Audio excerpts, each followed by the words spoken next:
Canada immigration নিয়ে এবং Canada immigration program নিয়ে বিস্তারিত কথা বলতে অন্যান্য দিনের মতো আজকেও আমাদের সাথে আছেন regulated Canadian immigration consultant Miss Shahnaz Parvin. দীর্ঘদিন থেকে উনি কানাডায় বসবাস করছেন এবং কানাডা অভিবাসন নিয়ে কাজ করছেন। আজকে আমাদের এই এপিসোডে আমরা কানাডা ভিজিটর প্রোগ্রাম বা ট্যুরিস্ট প্রোগ্রাম নিয়ে কথা বলবো। কিভাবে যেতে হয়, আদৌ আমরা যেতে পারবো কিনা, বা কানাডার দেশটা দেখতে কেমন, টুরিস্ট হিসাবে যাওয়ার মতন নাকি, সুন্দর নাকি, আমরা সমস্ত বিষয় খুঁটিনাটি ওনার কাছে জানতে চাবো। আমাদের সাথে আজকে আছেন regulated Canadian immigration consultant Miss Shahnaz Parvin. কেমন আছেন আপনি? প্রথমেই যে প্রশ্নটা আপনার কাছে আমি করতে চাই, মানুষ স্বাভাবিকভাবেই ভ্রমণ পিপাসু হয়, যাদের কাছে একটু সামর্থ্য থাকে, স্বাদ থাকে, তারা ভ্রমণ করতে যেতে চায়। কানাডা কি ভ্রমণ পিপাসুদের জন্য একটা ভালো ডেস্টিনেশন আপনি মনে করেন? আমি বলবো যে পৃথিবীতে কতগুলো দেশ রয়েছে যে দেশে যদি আপনি যান এবং সে দেশ থেকে ফিরে আসাটা, যখন আপনি যাচ্ছেন, থাকছেন, দেখছেন, একটা বিশাল অভিজ্ঞতা, এবং আপনার বারবার মনে হবে আমি আগে কেন আসিনি, অথবা আরও খানিকটা বেশি কেন দেখি না। কানাডা এরকম একটা দেশ, এর বিভিন্ন প্রভিন্স রয়েছে, এক এক প্রভিন্স যেন এক একভাবে আপনাকে আকৃষ্ট করবে। আমি যদি প্রিন্স এডওয়ার্ড আইল্যান্ডের কথা বলি, সেটা এক ধরনের সৌন্দর্য যা ডেফিনেটলি আপনাকে আকৃষ্ট করবে। আবার যদি আপনি চলে যান বিসি, ভ্যাঙ্কুভার, আমি বলবো যে আরেক ধরনের সৌন্দর্য আপনাকে আকৃষ্ট করবে। সুতরাং বিভিন্ন অ্যাট্রাকশনস রয়েছে, বিশেষ করে ভিজিটারদের জন্য।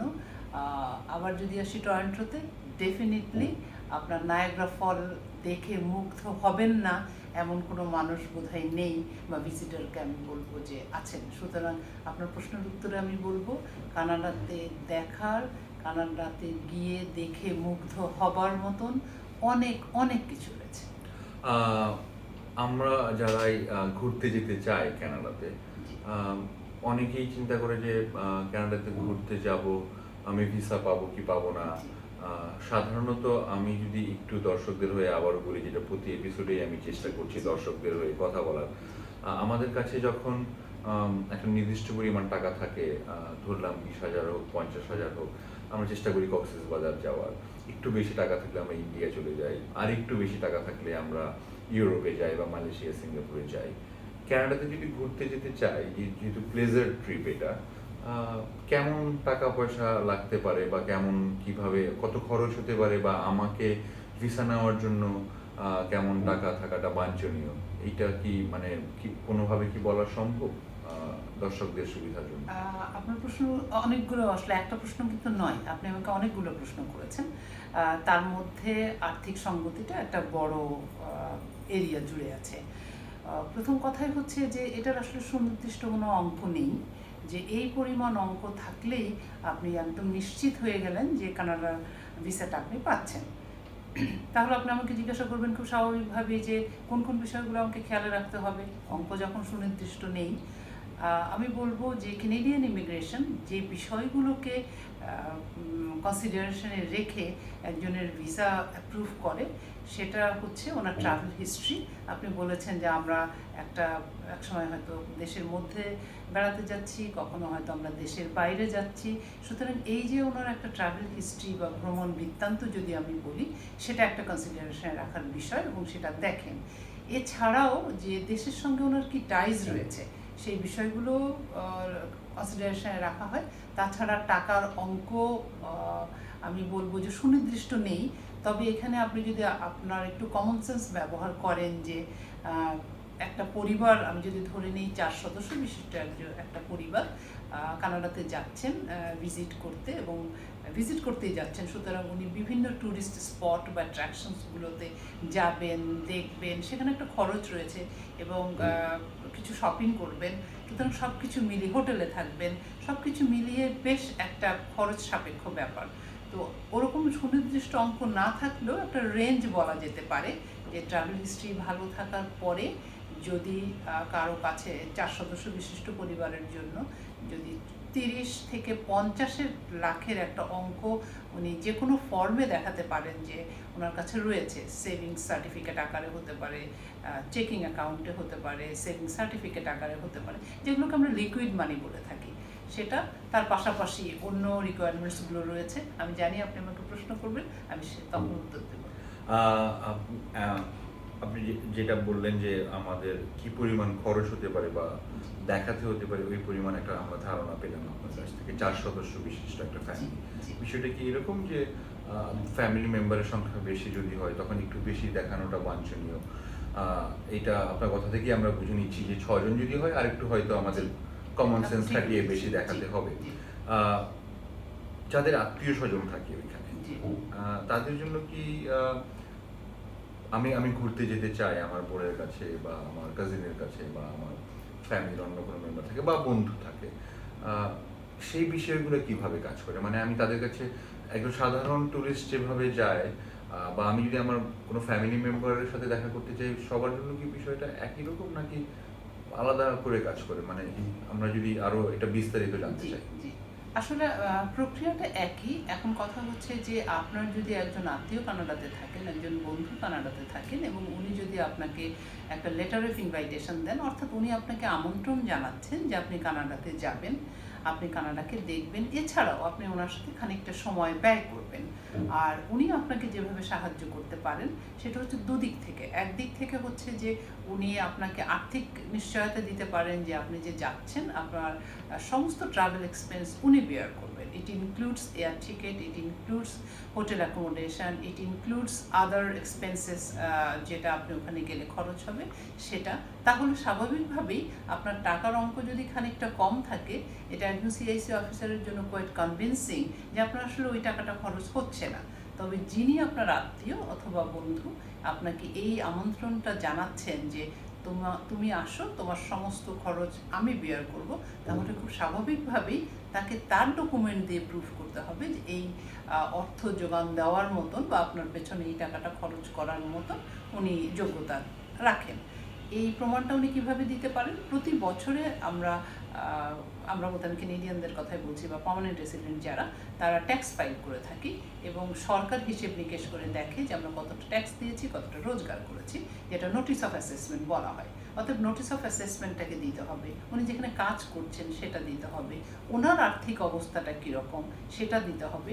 সে সমস্ত কিছু দিয়ে যদি উনি আপনাকে একটা ইনভাইটেশন দেন, তাহলে হয়তো টাকার অঙ্কটা খানিকটা কম আপনি দেখাতেও পারেন। তবে আমি যেহেতু দীর্ঘদিন থেকে এই কাজটা করছি, সুতরাং আমি বলবো যে যিনি যাচ্ছেন তার একটা ব্যাংক সলভেন্সি বা তার একটা ফাইন্যান্সিয়াল সলভেন্সি দেখানোরও প্রয়োজন রয়েছে। এমনও তো হতে পারে যে আমার আসলে কেউ নেই, আমার বন্ধু নেই, আমার কোনো আত্মীয় কানাডাতে নেই এবং আমি কানাডাকে দেখতে যাচ্ছি, অথবা নির্দিষ্ট একটা পারপাসে আমি যাচ্ছি কানাডাতে। হতে পারে সেখানকার শিক্ষা ব্যবস্থা কীরকম, হতে পারে সেখানকার স্বাস্থ্য ব্যবস্থা কেমন, পাশাপাশি তো কানাডার অ্যাট্রাকশনস রয়েছে, আমি সেগুলোও দেখব। অথবা আমি বিজনেস এক্সপ্লোরেশনের জন্য হতে পারে অপরচুনিটিসগুলো কেমন সেটা দেখতে যাচ্ছি, সেক্ষেত্রে আমার কোনো ইনভাইটেশন নেই। সুতরাং ইনভাইটেশন থাকতেই হবে ভিজিটার ভিসার ক্ষেত্রে, ম্যান্ডেটরি নয়। কিন্তু যদি ইনভাইটেশন না থাকে তাহলে আপনি এককভাবে এই বিষয়গুলোকে আপনাকে হিসেবটা করতে হবে এবং টাকার অঙ্কটা সেক্ষেত্রে বেশি। আর যদি কোনো আত্মীয়, এমনও হতে পারে আত্মীয় রয়েছে, বন্ধু রয়েছে, কিন্তু উনি শুধু আপনাকে ইনভাইট করছেন এবং সেই ইনভাইটেশনের উনি এটা বলছেন যে আপনার খরচের সমস্ত দায় দায়িত্ব আপনারই, কিন্তু উনি যেহেতু দীর্ঘদিন থেকে কানাডায় আছেন এবং উনি জানেন যে একজন কানাডাতে 2 সপ্তাহ, 4 সপ্তাহ বা 6 সপ্তাহের জন্য গেলে কী করে সেই সময়টাকে অপটিমাম ইউটিলাইজ করা যায়, কী করে কানাডার অ্যাট্রাকশনসগুলো ওনাকে দেখানো যায়, কী করে কোন জায়গাটা ভিজিট করলে আসলেই ওনার মন ভরে যাবে, কোন সময়টাতে গেলে ভালো হয়। এই ধরনের লেটার অফ ইনভাইটেশন যদি হয়, অর্থাৎ আপনি যাবার পরে আপনাকে নিয়ে কানাডাকে দেখানোর দায়িত্বটা ওনার, আপনাকে হয়তো উনি প্ল্যান করে দিতে পারেন, কিন্তু ফাইন্যান্সিয়াল কোনো দায়িত্ব উনি নিচ্ছেন না, সেক্ষেত্রে আবার সেই দায়িত্বটা আপনার উপরেই বর্তাবে, অর্থাৎ যিনি বেড়াতে চান বা যে পরিবার বেড়াতে চায় তাদের উপরে। সেক্ষেত্রে টাকার অঙ্কটা, যেটা আমি আগে বলেছিলাম যে 4 সদস্য বিশিষ্ট পরিবার হলে একরকম, যদি পরিবারের সদস্য সংখ্যা কম হয় অথবা বেশি হয়, normally it goes with the family size or the number of people. জি, ধন্যবাদ। আমরা যদি দর্শকদের বোঝার সুবিধার জন্য আপনার কথা সূত্র ধরে একটু বলি, দর্শক, আমি শাহনাজ পারভীন বলছিলেন যে বাংলাদেশ থেকে যখন আপনারা ফাইন্যান্সিয়াল স্টেবিলিটি বা ফাইন্যান্সিয়াল স্টেটমেন্ট দেখাচ্ছেন যদি আপনার ইনভাইটেশন থাকে এবং আপনাকে যে ইনভাইটেশন দিবে সে যদি অর্থনৈতিকভাবে স্বাবলম্বী হয় এবং আপনাকে সাপোর্ট করার ডকুমেন্টেশন দেয়, বাংলাদেশ থেকে যে পরিমাণ টাকাটা উনি দেখাতে বলছিলেন সেটা একটু হেরফের হতে পারে বা একটু কম হলেও সমস্যা নেই। যদি না থাকে তখন আপনার নিজস্ব যে অর্থনৈতিক স্বাবলম্ব আপনি দেখাবেন বা ফাইন্যান্সিয়াল স্টেবিলিটি দেখাবেন সেটা উনি বলছেন যে আরও বেশি স্ট্রং হওয়াটা প্রয়োজন। বিষয়টা যদি এরকম হয়ে থাকে তাহলে আমরা যে যাচ্ছি, আমরা যদি ট্যুরিস্ট হয়ে যেতে চাই, কতদিন পর্যন্ত আমরা থাকতে পারবো সেখানে? মানে সাধারণত কতদিনের ভিসা দেয়? আমরা কি একবার গেলে অনেক দিন থাকতে পারবো, কয়েক বছর, না বিষয়টা কিভাবে কাজ করে? আচ্ছা, এখানে দুটো বিষয় আসলে, যে আমি কতদিনের জন্য ভিসা পেতে পারি আর আমি সেখানে ভিসা পেলে কতদিন সেখানে থাকতে পারি। সো দুটো প্রশ্নের উত্তরে আমি বলবো যে প্রথমেই যদি বলি যে আমি কতদিনের জন্য ভিসা পেতে পারি, আমি কি সিঙ্গেল এন্ট্রি ভিসা পেতে পারি নাকি মাল্টিপল এন্ট্রি ভিসা পেতে পারি, আসলে নির্ভর করে এই সিঙ্গেল এন্ট্রি মাল্টিপল এন্ট্রির বিষয়টা, যে আপনি কি কারণে কানাডাতে যেতে চাচ্ছেন।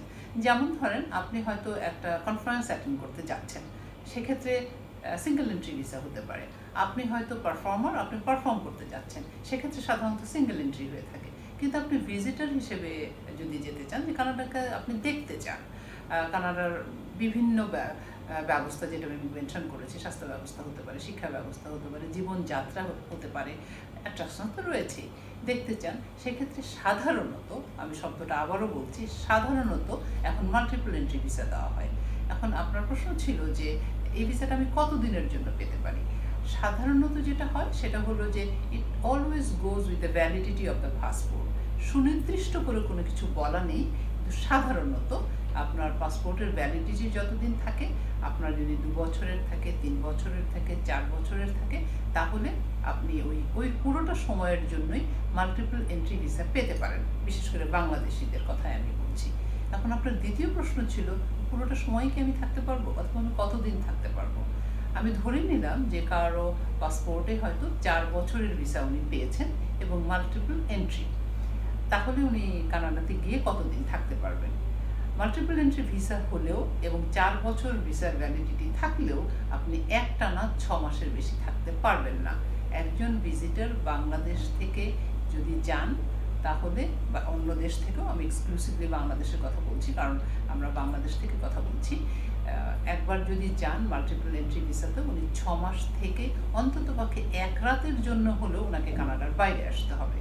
নট নেসেসারিলি উনি যে দেশ থেকে ভিসাটা নিয়েছেন, যেমন বাংলাদেশ থেকে নিয়েছেন, ওনাকে বাংলাদেশেই আসতে হবে। এমনও হতে পারে উনি হয়তো ইউএস বা আশেপাশের কোনো দেশে গিয়েছেন, 2 রাত, 3 রাত, 1 সপ্তাহ পরে আবার কানাডাতে ফেরত এসছেন, কারণ ওনার মাল্টিপল এন্ট্রি ভিসা, ওনাকে বারবার ভিসা নিতে হচ্ছে না, উনি আবারও 6 মাস থাকবেন। এভাবে চলতে পারে। অথবা উনি একবার বা 2 বার ভিজিট করে হয়তো ফেরত আসলেন, সেটাও হতে পারে। পরবর্তী পর্যায়ে একটা সার্টেন ইন্টারভেলে উনি আবার কানাডাতে যেতে পারেন। অর্থাৎ একবারে যে উনি যাচ্ছেন, 6 মাসের বেশি একজন ভিজিটর সে দেশে থাকতে পারে না। একটু পিছনের দিকে যাব। আমার মনে হয় যে দর্শকদের এই বিষয়টা হয়তো এটা নিয়ে আরো স্বচ্ছ ধারণার প্রয়োজন হবে। আপনি টাকার কথা বলছিলেন বা একটা ফ্যামিলির বা একটা মানুষের ফাইন্যান্সিয়াল স্টেবিলিটির কথা বলছিলেন, যেটা প্রতীয়মান হয় যে সে ঘোরাঘুরি শেষ করে ফেরত আসবে। শুধু কি আমাদেরকে ব্যাংকের সেভিংস বা এফডিআর এই বিষয়গুলো, বা আমার ক্যাশ টাকা আছে অনেক, এই বিষয়গুলোই কি জরুরি? আমি একজন ব্যবসায়ী হিসেবে তো আমার কাছে অত ক্যাশ নাও থাকতে পারে, আমার হয়তো জমি থাকতে পারে, গাড়ি থাকতে পারে, বাড়ি থাকতে পারে, কেউ আমাকে গিফটও দিতে পারে। আমরা অনেকেই বিয়ের পরে অনেকে গিফট দিতে চাই যে হ্যাঁ কোথাও গিয়ে ঘুরে আসুক, এটাও কিন্তু হয়। এই বিষয়গুলো কিভাবে কোনোভাবে কি দেখানো সম্ভব? বা অনেকে শেয়ার মার্কেটের বিশাল পরিমাণ ইনভেস্টমেন্ট থাকে, তার কাছে হয়তো ক্যাশ 50 লাখ টাকা নেই, বাট তার হয়তো শেয়ার মার্কেটে 5 কোটি টাকা ইনভেস্টমেন্ট। এই বিষয়গুলো কি আমাকে অর্থনৈতিকভাবে যে আমি স্বাবলম্বী, এটা কি প্রকাশ করা সম্ভব এই বিষয়গুলোর মাধ্যমে, শুধু এফডিআর বা সেভিংস অ্যাকাউন্ট ছাড়াও? একটু যদি আমাদেরকে বলতেন। আসলে সুন্দর প্রশ্ন। অবশ্যই আপনাকে এটা ভ্যালু অ্যাড করবে, এবং কোনো প্রার্থীর বা অ্যাপ্লিকেন্টের যদি এই ধরনের বিষয়গুলো থেকে থাকে, অবশ্যই উনি এটা মেনশন করবেন।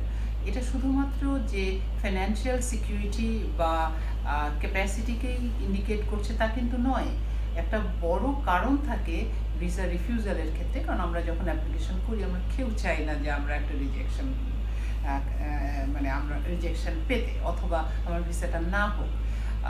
এই বিষয়গুলোকে মাথায় রেখে যে কাগজপত্রগুলো প্রয়োজন, যেটা আপনি মিনটাইম মেনশন করেছেন, সেটা শুধুমাত্র ফাইন্যান্সিয়াল স্ট্রেংথটাই দেখাবে না, পাশাপাশি যেটা দেখাবে সেটা হচ্ছে ties with your home country, অর্থাৎ আপনার ফেরত আসার সম্ভাবনাটা কতটা স্পষ্ট, যে আপনার নানান ধরনের ইনভলভমেন্ট রয়েছে এবং এগুলো থেকে প্রতীয়মান হবে একজন সিআইসি অফিসারের কাছে। আমি আশা করছি যে আপনার দেশে নানান ধরনের ইনভলভমেন্ট রয়েছে, আপনি কানাডাতে কেবলই ঘুরতে গিয়েছেন, আপনি উদাহরণ দিয়েছেন যে আমাকে বিয়ের পরে তো কেউ গিফটও করতে পারে, হতেই পারে যে বেরিয়ে আসো, সুতরাং আপনার চাকরি রয়েছে, আপনার স্ত্রীরও হয়তো পড়ছে অথবা কাজ করছে, সুতরাং এটা শুধুমাত্র ফাইন্যান্সিয়াল সাইডটাই নয়, এটা টাইজ হিসেবেও দেখাবে যে ফিরে আসাটা আপনার জন্য কতটা জরুরি এবং আপনি ফিরে আসবেন এবং ভিসা পাওয়ার ক্ষেত্রে প্রক্রিয়াটা ডেফিনিটলি সহজতর করবে। তার মানে কি আপনার কথা থেকে আমরা এটাই বুঝবো যে শুধুমাত্র কেউ অর্থনৈতিকভাবে স্বাবলম্বী হলেই নয় দর্শক, তাকে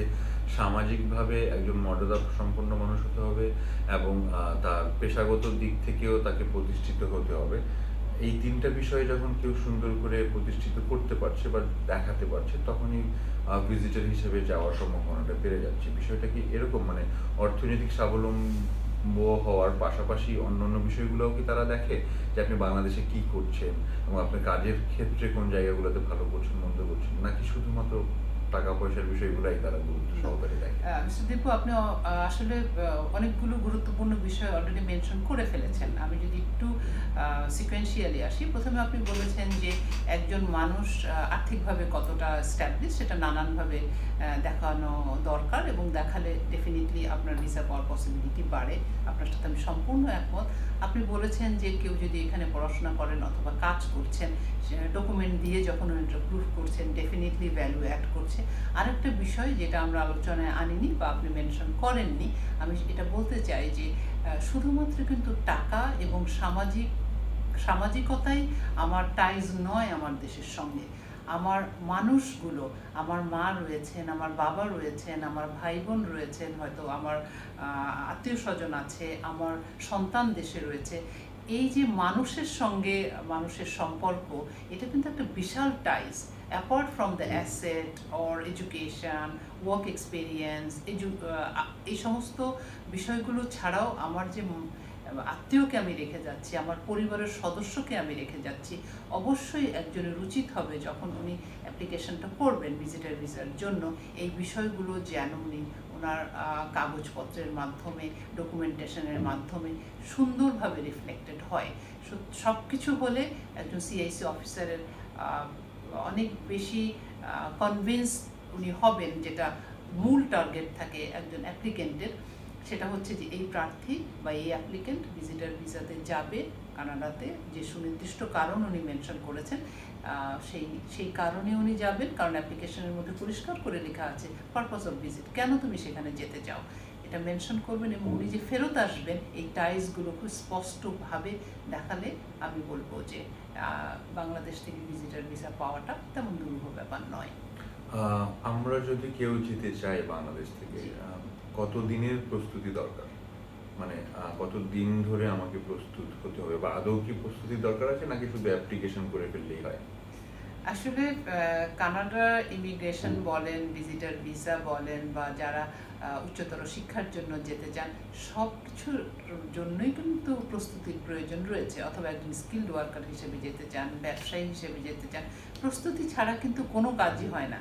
এই যে আজকে সকালে আপনি অফিসে এসেছেন, ডেফিনেটলি আপনি কিছু প্রস্তুতি নিয়ে এসেছেন, আপনি চিন্তা করেছেন আপনি কিভাবে অফিসে এসে পৌঁছাবেন, অফিসে এসে কি করবেন, দিনের স্ক্যাজুলটা ঠিক করে নিয়েছেন। সুতরাং সব কিছুর জন্যই একটা প্রস্তুতির প্রয়োজন। এখন কতদিন ব্যাপী আপনি প্রস্তুতিটা নেবেন এটার কোনো ধরাবাঁধা নিয়ম নেই।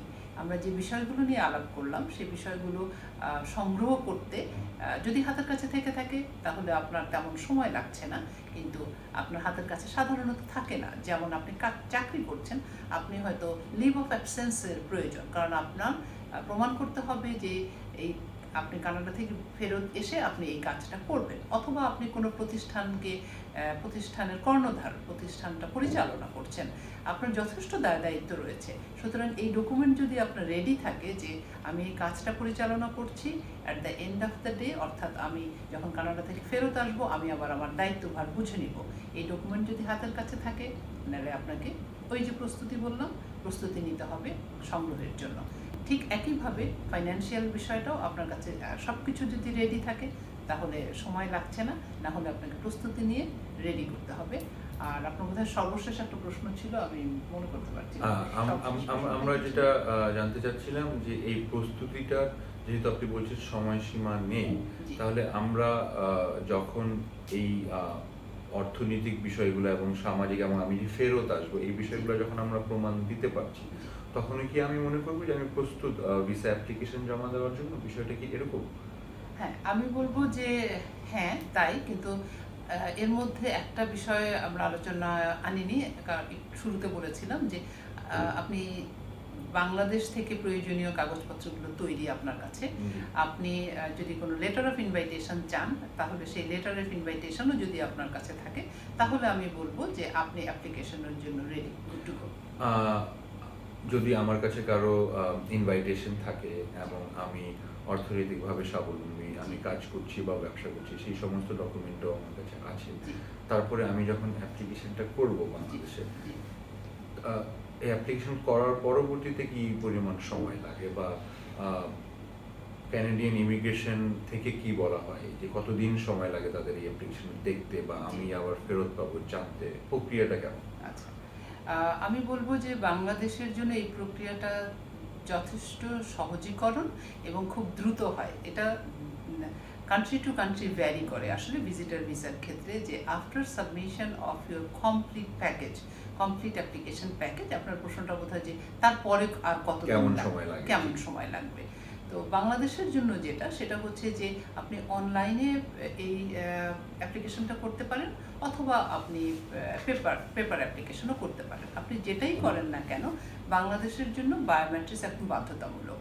সুতরাং আপনি সাবমিশনের পরে, আমার অভিজ্ঞতা থেকে যেটা আমি দেখেছি, যে 3 থেকে 4 দিনের মাথায় বায়োমেট্রিক্স ইনস্ট্রাকশনস একটা লেটার আসে, যে ওই লেটারটা নিয়ে আপনি ভিএফএস, ভিসা ফ্যাসিলিটেশন সার্ভিসেস, তাদের কাছে যেতে হয়, যারা আপনাকে সাহায্য করবে আপনার বায়োমেট্রিক্স দিতে, এবং তারাই আপনার পাসপোর্টটা রেখে দিবে।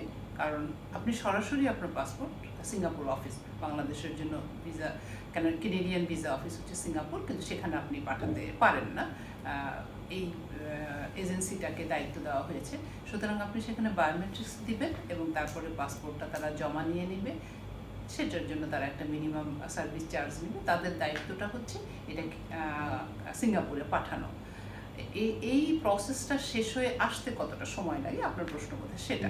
এর উত্তরে আমি যেটা বলবো, বাংলাদেশের জন্য 2 সপ্তাহ, কিন্তু পৃথিবীর অন্য, আমি যেটা বলেছি যে কান্ট্রি টু কান্ট্রি ভ্যারি করে, অন্য দেশের জন্য হয়তো অন্য সময়, কিন্তু বাংলাদেশের জন্য after submission of your package along with biometrics and passport, you can count 2 weeks to get the result. 2 সপ্তাহের মধ্যে আমি জানতে পারছি যে আমি কি ভিসা পাচ্ছি কি পাচ্ছি না, এরকম বিষয়টা, নাকি 2 সপ্তাহ রেজাল্ট জানার পরে আমার পাসপোর্টটা হাতে পেতেও আরো কিছুদিন সময় লাগে?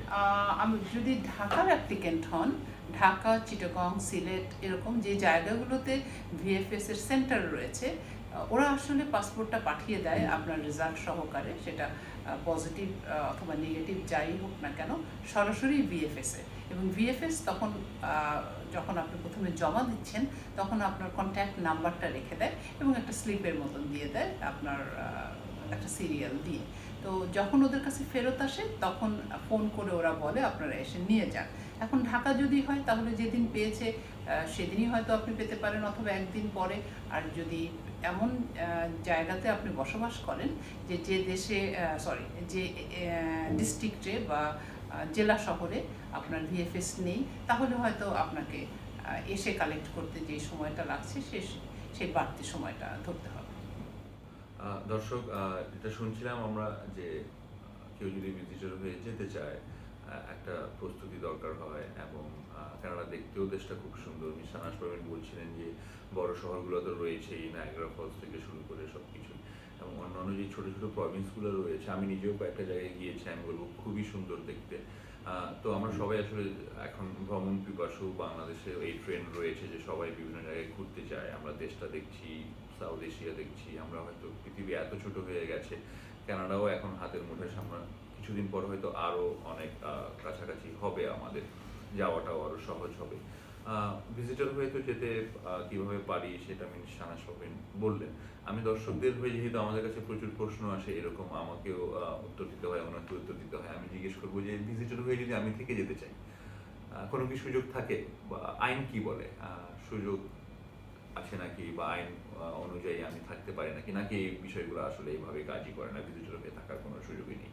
একটু যদি আমাদের দর্শকদের জন্য বলতেন। আমি আসলেই খুশি আপনি আমাকে প্রশ্নটা করেছেন এবং আমি এই প্রশ্নটার উত্তর দিতে পারছি বলে। এই প্রশ্নটা আমাকে অনেকেই করে। উত্তরটা যেটা, একটাই উত্তর, সেটা হচ্ছে যে আপনি যদি লক্ষ্য করেন যে কেন আপনি কানাডাতে যাচ্ছেন, সেটা হচ্ছে যে ভিজিট করতে, অ্যাজ এ ভিজিটর। আর যদি আপনি অফিসিয়াল নাম জিজ্ঞাসা করেন, এটাকে বলা হয় টেম্পোরারি রেসিডেন্স ভিসা। তার মানে টার্মটাই বলে দিচ্ছে আপনি সেখানকার টেম্পোরারি একজন বাসিন্দা, পার্মানেন্ট নন। প্রশ্নটা হতে পারে, আমি কানাডাতে গিয়ে কি আমার স্ট্যাটাসটা চেঞ্জ করতে পারি? না, আপনি কানাডাতে গিয়ে আপনার স্ট্যাটাসটা চেঞ্জ করতে পারেন না। আপনি সেখানে বেড়াতে পারেন, সেখানে দেখতে পারেন, সেখানে ঘুরে আসতে পারেন, এই কাজটাই করতে পারেন। আর আরেকটা বিষয় বোধহয় মনে রাখা প্রয়োজন, সেটা হচ্ছে যখন আপনি ভিজিটার ভিসার জন্য অ্যাপ্লাই করেছিলেন, তখন কিন্তু পরিষ্কারভাবে আপনি লিখিতভাবে কেনেডিয়ান গভর্নমেন্টের কাছে বলেছেন যে আমি কানাডাতে যাব, ভিজিট করব এবং আমি চলে আসব। এবং সেখানে একটা ডিউরেশন বা একটা সময় আপনি মেনশন করেছিলেন যে কোন সময় থেকে কোন সময় আপনি ভিজিট করতে চান। সুতরাং কানাডাতে ভিজিট করতে গেলে ভিজিট করে আপনি ফিরে আসবেন, সেটাই কানাডিয়ান গভর্নমেন্ট প্রত্যাশা করে। আরেকটা সম্পূরক প্রশ্ন চলে আসে এটার সাথে সাথেই, এটাও প্রচুর মানুষ জানতে চায়, তাই আমিও আপনার কাছে জানতে চাবো। অনেকেই বলে যে না, এই ট্যুরিস্ট ভিসা অ্যাপ্লিকেশন করা এবং এটা সাকসেসফুল হওয়াটা ডিপেন্ড করে অনেকখানি সিজনের উপর। এসে শীতের সময়ে বা নিউ ইয়ার্স ইভের সময়ে, ওই সময়টাতে খুব তারা ভিসা দেয়, বা ঈদের সময়ে ভিসা দেয়, বা জুন জুলাইতে ছুটি থাকে তখন ভিসা দেয়। ব্যক্তিগতভাবে আমার কাছে কখনোই এই বিষয়গুলো এরকম মনে হয়নি, যেহেতু আপনার দীর্ঘদিনের অভিজ্ঞতা এবং প্রচুর মানুষের সাথে কাজ করছেন, জানছেন, বুঝছেন। আমি জানি যে এটার হয়তো কোনো বাই দ্য বুক অ্যান্সার দেওয়া সম্ভব না, বাট আপনার অভিজ্ঞতা কি বলে, বিষয়গুলোকে আসলে এইভাবে কাজ করে, নাকি আপনার যোগ্যতা থাকলে আপনি যে কোনো সময় ভিসাটা পেতে পারেন, এটা ডিসেম্বর হোক আর জুলাই মাস হোক, যাই হোক? বিষয়টা আসলে যেভাবে কাজ করে সেটা হচ্ছে যে অ্যাবসলিউটলি রাইট আনসার করেছেন আপনি, যে এরকম সুনির্দিষ্ট কোনো নিয়ম নেই যে ক্রিসমাসের আগে, ঈদের আগে, সামারে। তবে যে বিষয়গুলোকে একটু মাথায় রাখা প্রয়োজন, একটা তো হচ্ছে যে কোনো সময়ই হতে পারে, মানে স্ট্রেট ফরওয়ার্ড আনসার যেটা, সেটা হচ্ছে যে কোনো সময় আপনি কানাডাতে যেতে পারেন আপনার ভিজিট করার প্রয়োজন হলে।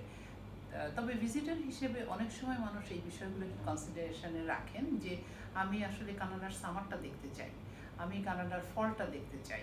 কারো কারো এটা মনেও হতে পারে যে আমার এখানে, যেমন আমি বাংলাদেশের কথাই বলছি, যে আমরা আসলে উইন্টার দেখি না, কখনো স্নোফল কিভাবে হয় এটা আমরা কখনো দেখি না। আমি কানাডার ঠান্ডা দেখতে চাই, আমি কানাডার স্নো দেখতে চাই, আমি কানাডার স্নো রেইন দেখতে চাই। সুতরাং এটাও হতে পারে। সুতরাং সারমর্ম যেটা, সেটা হচ্ছে যে সুনির্দিষ্ট কোনো সময় নেই, আপনার যে কোনো সময়ই মনে হতে পারে আমি কানাডাকে যেতে চাই বা যেতে পারি। আর কানাডার আসলে সৌন্দর্য বলে শেষ করা যায় না। সুতরাং সামারে যান, ফলে যান, উইন্টারে যান, ভালো লাগবেই। এই প্রসঙ্গে দর্শক আমরা একটু অন্যদিকে যাব। আমরা ইমিগ্রেশন নিয়ে কথা বলছিলাম, যেহেতু মিস শাহনাজ পারভীন খুব জোর দিয়ে কানাডার সৌন্দর্যের কথা বলছেন। উনি বাংলাদেশি, বাংলাদেশে বেড়ে ওঠা, বাংলাদেশে অনেক বছর থেকেছেন, কানাডাতেও অনেক বছর ধরে থাকছেন। তো আমরা একটু ওনার কাছ থেকে আমরা সরাসরি এই উত্তরটা জানতে চাই যে সৌন্দর্যের বিবেচনা যদি আমরা করতে চাই, যেহেতু দুইটা জায়গায় উনি অনেক বছর ধরে থেকেছেন, আমিও দুটো জায়গায় বেশ কিছুদিন থেকেছি, আমার বিষয়টা আমরা আজকে আলোচনা করছি না। ওনার কাছে জানতে চাবো সৌন্দর্যের বিচারে উনি কোন দেশকে এগিয়ে রাখবেন, বাংলাদেশ নাকি কানাডা? এটা থাকবে আমার প্রথম প্রশ্ন। দ্বিতীয় প্রশ্ন থাকবে যে এখন বাংলাদেশে বর্ষাকাল চলছে, এটা যদিও ইমিগ্রেশন সংক্রান্ত আলোচনা, তারপরেও আমি জাস্ট যেহেতু ভিজিটর ভিসা নিয়ে কথা বলছি এই প্রসঙ্গ অবতারণা করলাম। বাংলাদেশে বর্ষাকাল আমরা জানি, ওইখানেও বৃষ্টি হয়, বাংলাদেশেও বৃষ্টি হয়, ওইখানে তো অনেকটা সময় শীত থাকে, বাংলাদেশে শীত কম থাকে। তো বর্ষা নিয়ে যদি আমরা আলোচনা করি, বৃষ্টি নিয়ে আলোচনা করি, আপনি আপনার কাছে কোন বৃষ্টি খুব বেশি মনোমুগ্ধকর মনে হয়, কানাডার বৃষ্টি নাকি বাংলাদেশের বৃষ্টি?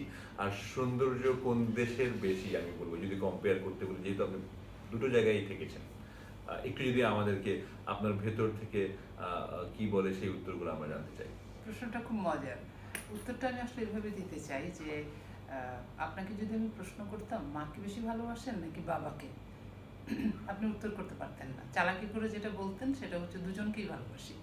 আমি এটা বলবো যে সৌন্দর্যের দিক থেকেও তাই, বাংলাদেশের এক ধরনের সৌন্দর্য যেটা মুগ্ধ করবেই।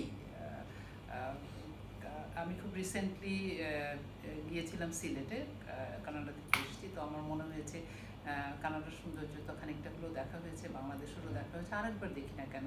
সিলেট আমাকে সাংঘাতিক মুগ্ধ করেছে।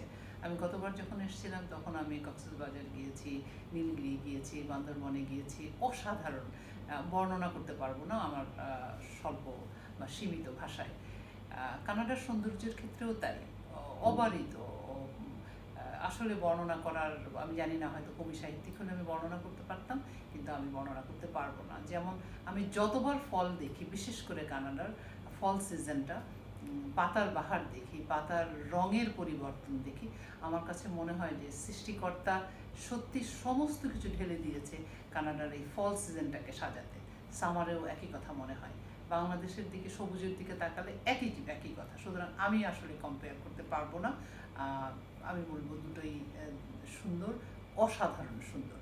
আপনি বলেছেন যে কানাডার বৃষ্টির সঙ্গে বাংলাদেশের বৃষ্টি একটা পার্থক্য রয়েছে, কিন্তু তারপরেও আমি বলতে পারবো না যে আমার কাছে কোনটা বেশি ভালো লাগে। আমি উত্তরে বলবো দুটো দুরকমের ভালো লাগে। বাংলাদেশের বৃষ্টি যেরকম অঝোর ধারায় ঝরে, বড় বড় বৃষ্টির ফোঁটা, অসাধারণ লাগে। কানাডার বৃষ্টি আবার অন্যরকম, এরকম অঝোর ধারায় ঝরে না, স্ট্রেট ঝরে না, খানিকটা কি বলবো আমি, খানিকটা জি জি জি, এবং এত পানি নেই কানাডার বৃষ্টিতে, খুব শার্প থাকে, আপনার গায়ে লাগবে এবং খানিকটা কি বলবো, একটা বাঁকা হয়ে পড়ে। জি জি, হ্যাঁ। তো সুতরাং পার্থক্য রয়েছে, তবে সেই বৃষ্টিরও যথেষ্ট সৌন্দর্য আছে। সুতরাং দুটোই সুন্দর, দুই ধরনের সুন্দর। আবারও যদি বলি, আপনাকে যদি আমি তুলনা করতে বলি, আমাকে বলেন তো কোনটা বেশি সুন্দর, শিউলি ফুল নাকি বেলি ফুল? জবাব কি দিবেন? না, এই জবাবটা দেওয়া সবার জন্যই মুশকিল হবে। দর্শক, আমরা এতক্ষণ কথা বলছিলাম মিস শাহনাজ পারভীনের সাথে।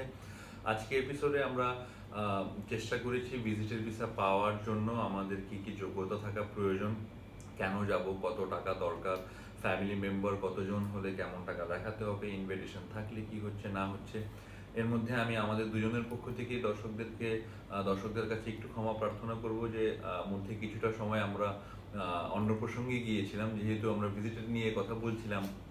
প্রতি বছরই উনি আসেন বাংলাদেশে, একটা নির্দিষ্ট সময় থাকেন এবং কাজ করেন, সো এসে ঘোরাঘুরিও করেন এবং ক্যানাডাতেও থাকছেন। তো আমি জাস্ট একটু জানতে চাচ্ছিলাম দর্শকদের বোঝার সুবিধার জন্য যে সৌন্দর্যের ব্যাপারটা উনি কিভাবে দেখেন। তো ওই আলোচনাটার জন্য আমরা দুঃখিত, যেহেতু ইমিগ্রেশন সংক্রান্ত আলাপ আমরা চেষ্টা করেছি আপনাদেরকে ভিজিটর ভিসা পাওয়ার জন্য প্রয়োজনীয় তথ্যগুলো দিতে।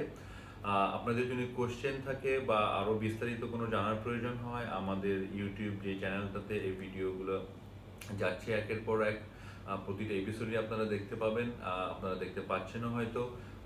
কমেন্ট সেকশন থাকছে, কমেন্ট সেকশনে যখন আপনারা কমেন্ট করেন তখন যদি আমাদেরকে স্পেসিফিক্যালি কোনো কোয়েশ্চেন থাকে বা জানতে ইচ্ছা করে আমাদেরকে জানাবেন, আমরা চেষ্টা করব সর্বোচ্চ সেই প্রশ্নগুলোর উত্তর দেওয়ার।